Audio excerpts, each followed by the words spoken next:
Living with celiac disease or food allergy can feel incredibly isolating. They didn't understand how I felt. They didn't really care about how I felt. It's a daily battle that not everyone sees in a world that doesn't always I understand. was gaining weight all the time, even though I was so active. But it is also a journey of discovery where science and a passionate community stand right behind you, helping you move from just surviving to truly Social thriving. Lama, not a restaurant or bistro.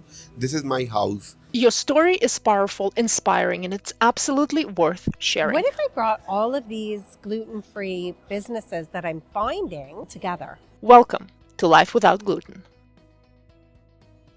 We're continuing the season with Dr. Mark Wulczynski, a medical researcher at the world-renowned Farncombe Institute dedicated to improving life with celiac disease. Today, we're diving into rising food allergies, common food additives, and the brain-gut connection. So let me start with this, because I think this, when I was preparing for this interview, the stats that I found were fascinating to me. Over 3 million Canadians, approximately 7.5 of our whole population, affected by food allergies. Now, that is according to Food Allergy Canada. And approximately 33 million Americans have at least one food allergy, which is about 9.5% of the entire population. Now, I have a son who is a 9-year-old with multiple food allergies. My question to you is twofold. First, what is a food allergy? And then second of all, what is happening? Why are so many food allergies out there right now? These are both really good questions. So first of all, thank you. It's an absolute pleasure to be here and be with you for this. Food allergies and food sensitivities are immune reactions against food components. So allergen is a word I'm going to use a lot. It usually describes a food protein. It's something that the immune system can recognize. It's a target for all intents and purposes. Okay.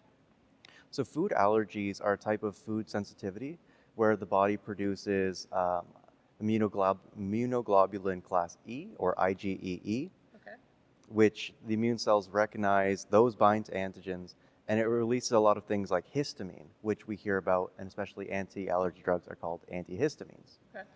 These histamines are what mediate the immediate sort of inflammation and reaction to the food antigens, and that's your body trying to protect itself. But when that goes too far, it's what we call anaphylaxis, and that's what we have a severe allergic reactions. We think of the airways shutting down. Yeah.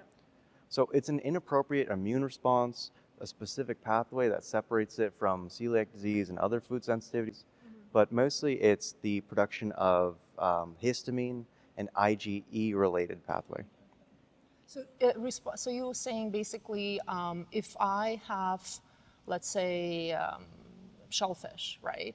So the body would respond to the protein, right, in the shellfish, Yes. and it would see it, and I have, let's say, shellfish allergy. It would respond to it, and then basically start attacking that protein. Is that? Yeah, exactly. So you have these circulating immune cells, which express these IgE kind of arms.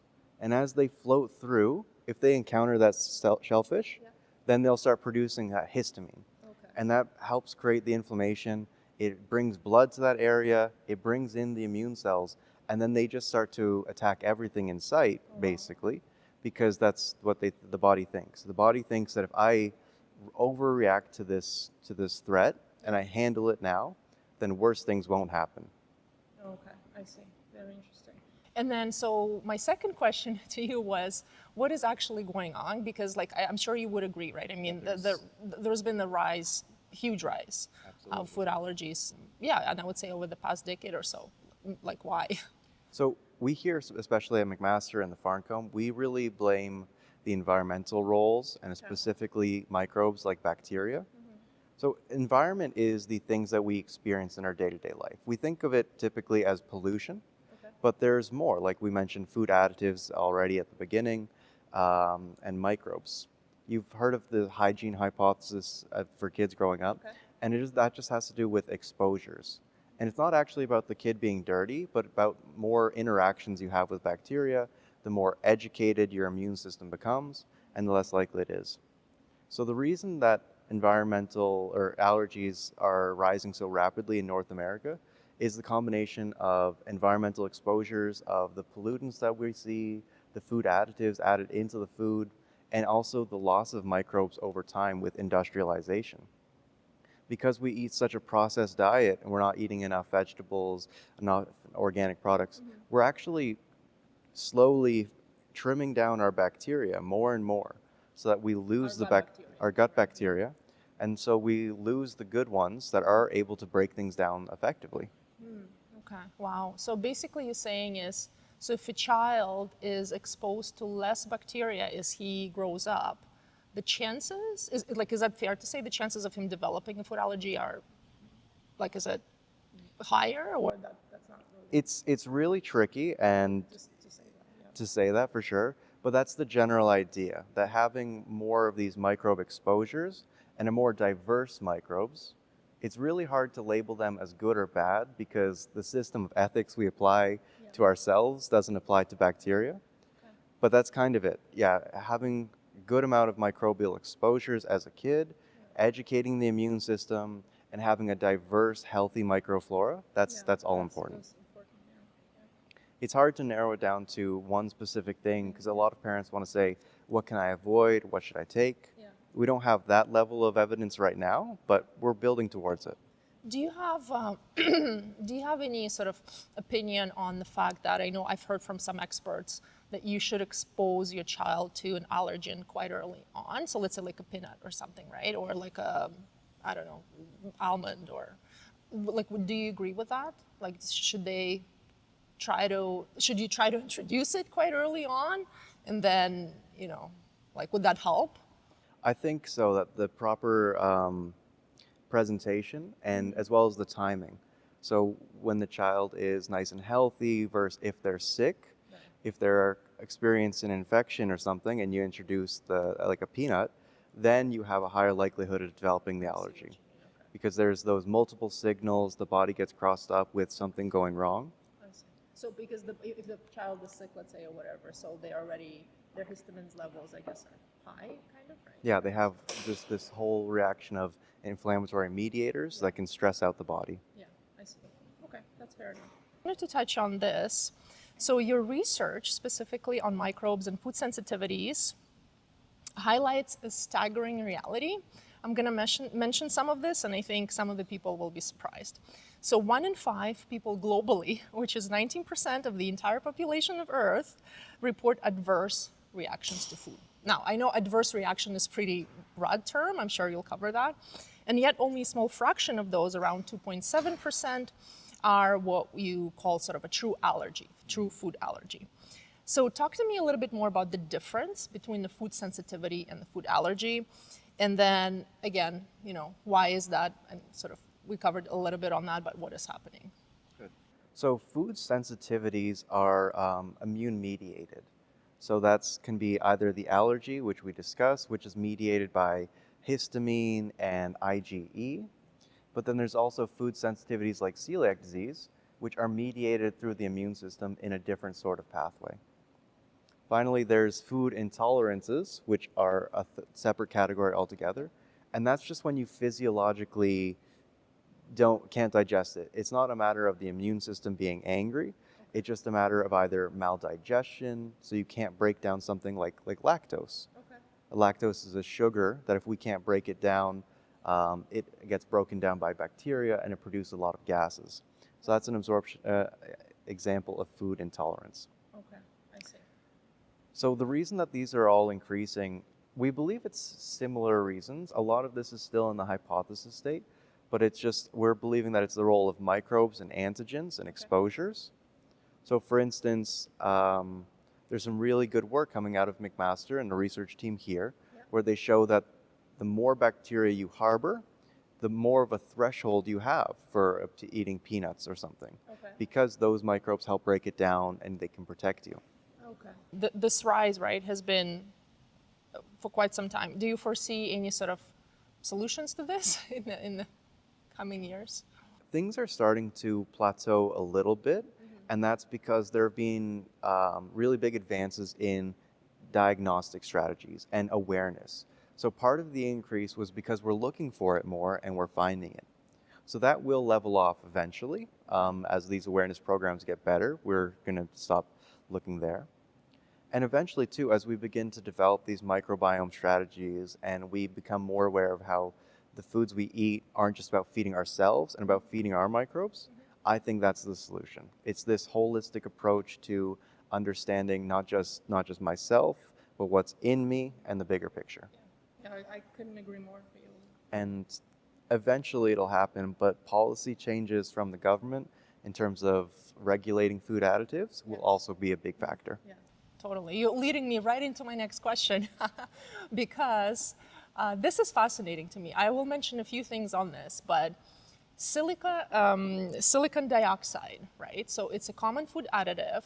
From my understanding, it is an anti-caking agent, right? So that means if it's added to a food, the food will stay a certain consistency, right? Now, recently, I had an experience where I already started doing research on this, and I think we already agreed to this interview. I went to buy probiotics, okay, for my kids. And the brand that I am used to buying was not there. So I just started looking around on the shelf what's out there.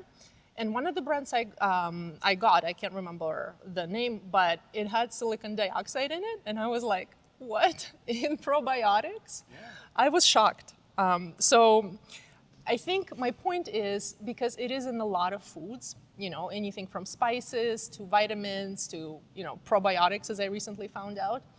So I wanted to ask you, basically, you've done a lot of research, right, on this, and your findings suggest that silicon dioxide may influence what's known as an oral tolerance, or the immune system's ability to recognize food as safe. Yeah. Okay, so talk to me a little bit more about the research and what it is that maybe the sort of main population need to know about the silicon dioxide. So that's one of the really interesting things about that is when we started that project, I did do a lot of research into silicon dioxide and what had already been established as safe. Okay. And so it was evaluated very thoroughly. They looked at the effects in different animal models on growth, on development, on weight, on organ function, and then they looked at all of the evidence and they considered it safe for general use. But the answers that you get are really limited by the questions that you ask, and nobody asked how does it affect the immune system. So it's really important that even though something can be marked as safe, it's really just by the limit of what's there and know what's already known. And so our question with respect to the immune system was around oral tolerance. Because when we eat things, we're supposed to be providing our body with all sorts of new proteins and exposures every single day. And the main job of the immune system in the gut is to discriminate between friend and foe. And that's that oral tolerance. Oral tolerance is an active process. The immune system is seeing these proteins and saying, nope, you're allowed to be here, go on ahead. And then when it gets to something that's antigenic, and it says, nope, you shouldn't be here, and it starts this response. When we investigate something like silicon dioxide, it's safe, it doesn't really offend the body, but it kind of, the way I would describe it is it puts the bouncer in a bad mood. And then once the bouncer is in a bad mood, it starts to make the next choice. It sees gluten coming down the hall next, up the line, and says, I don't know about you. And it creates that sort of pro-inflammatory environment that can disrupt oral tolerance and lead to this enhanced immune response. Okay. And maybe it takes other triggers as well. Maybe you need to have a minor infection or be carrying some bad bugs in your tummy as well. But it's the combination of those that prevent oral tolerance from being established. And it helps trigger celiac disease to begin with, or other types of food allergy. Oh, interesting. Wow, that is so fascinating. Now, can you sort of give an example, maybe? Because I'm thinking of an example. So I know you talked about gluten, maybe gluten specifically, just a bit more on that. So if I eat, I'm trying to think if I've seen silicon dioxide in like processed foods. So if I eat that, let's say vitamins, right, that have silicon dioxide, and I am celiac, how would that affect my gut specifically? Let's say I eat these vitamins every single day, and they have silicon dioxide in them. And you're constantly exposing yourself with them? Like it's a constant exposure. To be honest, I don't know on the physiological level. It really depends on the other factors with the digestion. So vitamins is something where I don't know, there's not a very complex matrix. So instead, thinking about silicon dioxide in your gluten-free bread or something like that, where it's just another one of those components that can affect and interact with others. And in bread, there's also things like wheat amylase trypsin inhibitors, or ATIs, and those can affect the immune system through a pathway and cause a response. And it gets to that situation where I think it becomes 1 + 1 = 2. And either of those things on their own might not be sufficient to cause aggravation. But when you combine them, when you start stressing out, when you start taking away things like fiber in the diet, then you have this process where cumulatively everything starts to teeter over into the inflammatory zone. So I don't think in the example of with the vitamins, silicon dioxide would be enough to really cause a problem. But it's when you start adding in everything else, and then maybe it just eventually becomes the straw that breaks the camel's back. Something small on its own, but just in combination with everything else. And that's not to mention when you eat something like bread, which has some silicon dioxide in it, it has a bunch of other food additives that we could all individually study, and they probably all have some detrimental effect. Yeah, for sure. Let's move on to the fiber. I wanted to move on to fiber specifically. And as you mentioned already, right, we have a lot of processed foods nowadays, especially I find some people might think the gluten-free diet is healthy, which I tend to disagree with because it is actually very processed and very junky if you actually look at and read the labels, right? So my question to you is, let's start with maybe 3 foundational things. Describe to me what fiber is, and then we'll talk a little bit more about other things as well. So what is fiber? Absolutely. So fiber is an umbrella term for undigestible plant-based polysaccharides. So we think of structural components to plants, the things that hold them together. And that's the true definition of fiber. It's things that we can't break down. So in our gut, they help fill us by just by acting as bulk. There are other kinds of fibers, like starches, which resist digestion, and so they're digested very slowly. And there's some argument whether or not those count as true fibers by cereal chemists. I consider them as fibers. Okay. So just on that, I had that in my other question, but these are some of the fibers that I think I've looked at, and I'm sure some of the audience looked at, that I find very often in gluten-free foods. So would you mind if I tell you a few, and then you talk to me a little bit about them and what you know and sort of how do they affect us? So psyllium husk powder.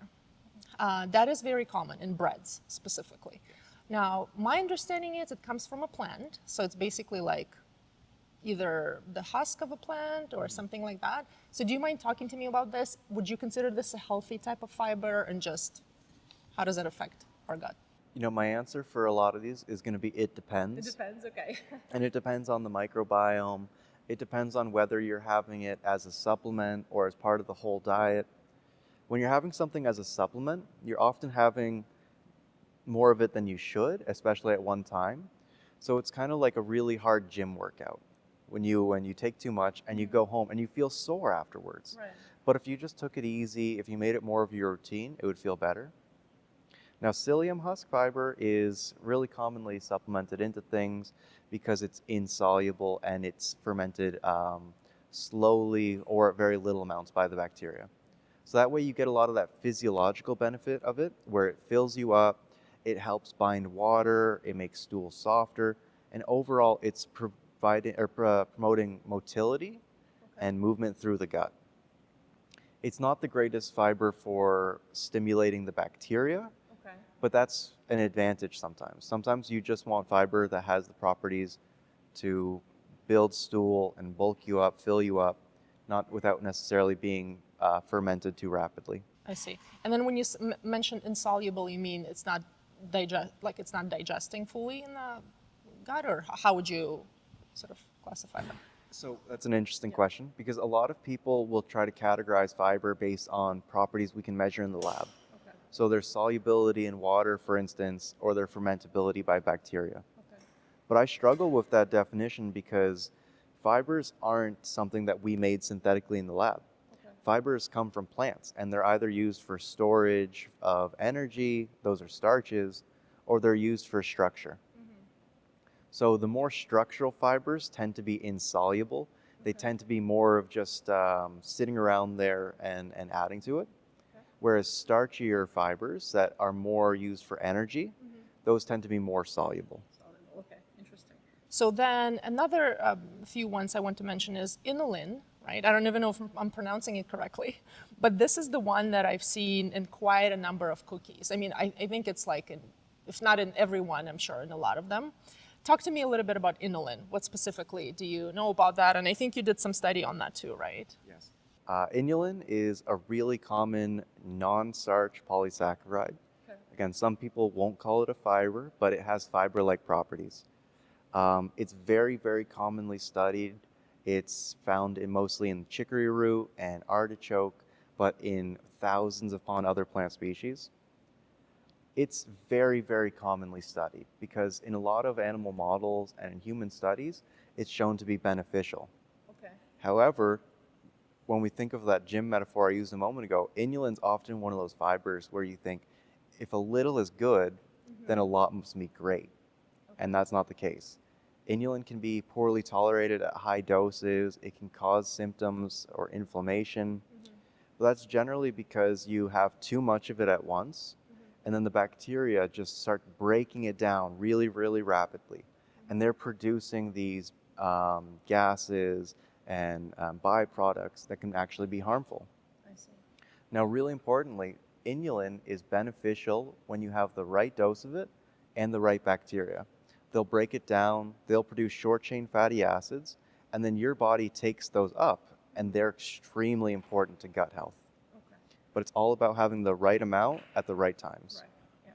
And then so on that, of course, somebody with a food allergy, how would that affect them if they eat on a regular basis? As you mentioned, it sounds like it will, do some damage, right, to the gut.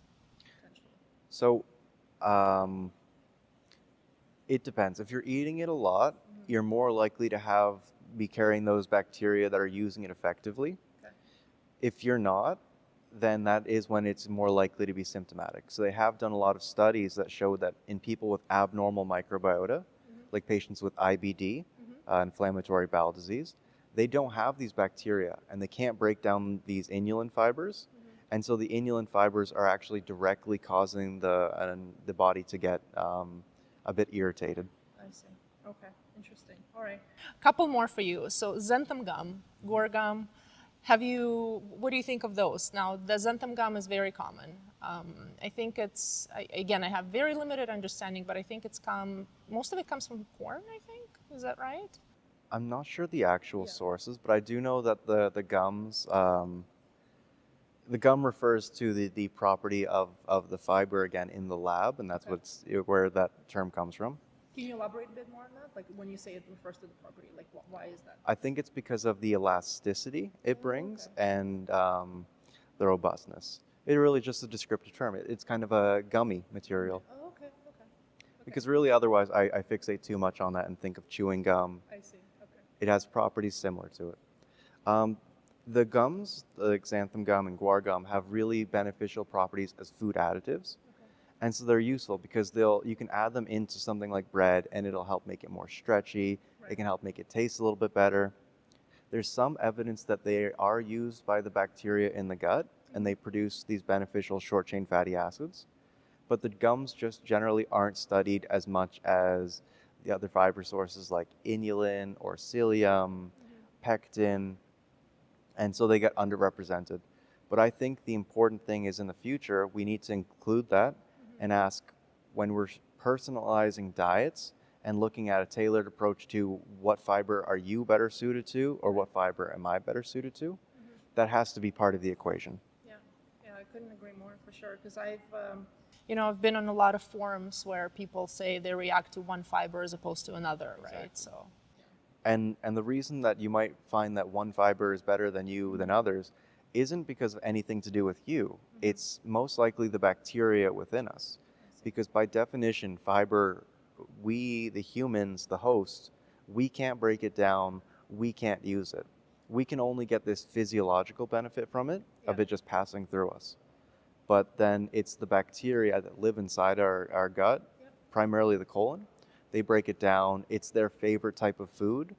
And again, I can't overstate how important short chain fatty acids are for gut health. I see. Yeah, perfect. Yeah, thank you for that. So Mark, according to the government of Canada, Canadian women need 25 grams of fiber per day, and men need 38 grams of fiber per day. But with all the processed food that we've discussed already, most Canadians only get about half of that amount. Can you talk to me about how this lack of fiber actually affects our health, and specifically the gut-brain connection? Yeah. So the amount of fiber that Health Canada recommends was determined based on what affects gastrointestinal motility, digestive health, and energy requirements. So those are important points because I'm such a microbe-focused person that I want to think, how much fiber do we need to sustain our gut health? Going back to that, the numbers change depending on your disease state, and they also were based on assuming that you're a healthy individual. We don't know how those numbers change and what the needs are for people with celiac disease or with IBD, for instance. So in general, when you don't have fiber, you are likely consuming other types of food. Maybe you're over-consuming processed foods, which contain too much types of red meats, too many salts, not enough additives. So immediately, just the shift away from fiber means that you're likely consuming less fruits and vegetables and more of the bad stuff. Then fiber has such an integral role in supporting your gut bacteria and promoting a healthy intestinal barrier that when you don't have enough fiber in your diet, we know that you're depleting bacteria as well as depleting the mucus layer. Okay. The mucus layer in the gut is something that helps protect and keep a barrier away from the good stuff and the bad stuff. Okay. So there's so many direct and indirect effects from not having enough fiber in your diet. Everything from the quality of your actual intestines and your health to the population and activity of the bacteria within. Oh, wow. Okay. And I think it's not talked about enough, at least I haven't heard about it or talked enough in the celiac, at least disease community. I'm not sure if it's ever brought up because it's all about gluten, but Exactly. Yeah. What about And fiber? It's a nice contrast because fiber metabolism, which is carbohydrate metabolism, and protein metabolism, they tend to oppose each other. Bacteria like to use carbohydrates for their energy, Okay. but when they don't have enough carbohydrates, they start breaking down proteins. Oh, interesting. Okay. And our body, it turns out, is made of protein. Interesting. So when they're eating too much of that, they can break down us, and that actually contributes to this inflammatory environment. Okay. So when we're giving them enough of the fiber, enough of the good stuff, we keep them in a good mood, they're nice and happy, and it doesn't lead to any of these bad pathways. So it's so much just, the answer is always going to be it depends, because there's so many factors, and we can control the positive side of nutrition by adding in good things, and you can also control the negative sides by removing things. Thanks. It's really hard in the diet to always remove the bad things. And that's why I think it's easier for health, for quality of life in general, that if we focus on bringing good things into the diet and the positive effects that they have, in a way that hopefully they can outweigh the bad effects. Yeah, yeah. And it was interesting you mentioned, so when you said that, then it sort of focuses on carbohydrates first, but then the protein, and then when you mentioned essentially it's starting to eat us, what do you mean by that? So I think I know, but like, can you elaborate a little bit more on that? So we have, let alone our epithelial cells in the gut, they can be broken down. We have these different receptors that those cells express, and they can be activated by proteases in the bacteria. Okay. And so these are sensors that detect environmental stimuli. So when we have an excess of proteolytic activity, it can send the wrong kinds of signals. A certain amount of proteolytic activity of digestion is important. We have to sometimes break down the dying or unhealthy cells in our gut to allow them to be replaced, recycled, and bring in new healthy cells. That's an important part of the gut.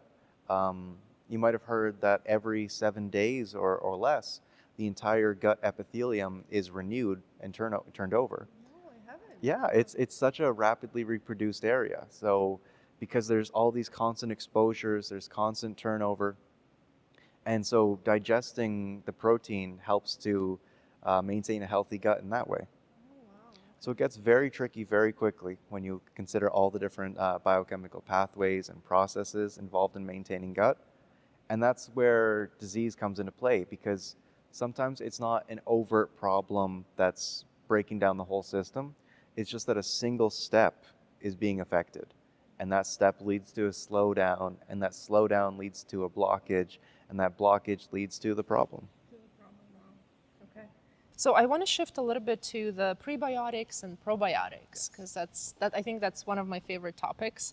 Let's cover first, maybe most of the viewers know what it is, or maybe some of them are still confused, because I think it's two confusing terms, right? Yes. So talk to me what probiotic is, and then what is prebiotic, and why we need both.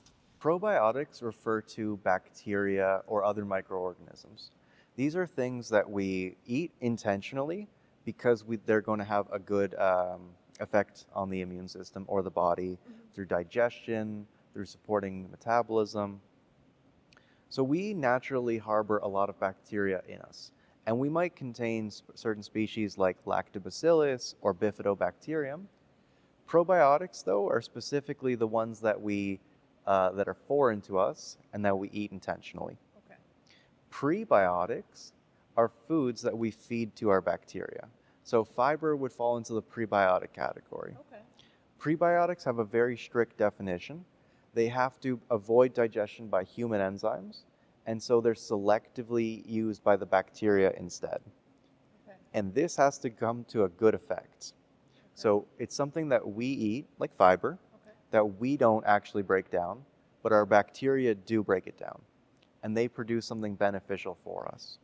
Okay. So it's an important distinction, because there are some types of fiber that aren't necessarily prebiotics. Okay. Okay. So basically, what you're saying is, so when the probiotic is the food that we have that is good for our gut, essentially, right? We eat prebiotics Yes, we eat to them. feed our probiotics, Yes. and the probiotics produce postbiotics. Postbiotics. Okay. It's a bit of a messy pathway that some people go through. Okay. But the idea is prebiotics are, foods that we eat to stimulate bacteria.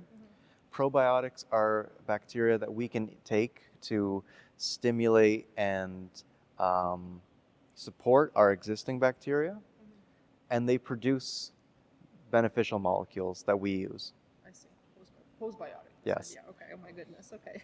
Huge thanks to Dr. Mark Wulczynski for joining us today. Be sure to catch our next episode where we continue the conversation on missing gut bacteria and celiac disease. We'll see you then, right here on Life Without Gluten. The genetics are required, but they're not sufficient, because 30 to 40% of all people have the celiac risk genes. Okay. But- Like in general? Yep, in the general population. So if we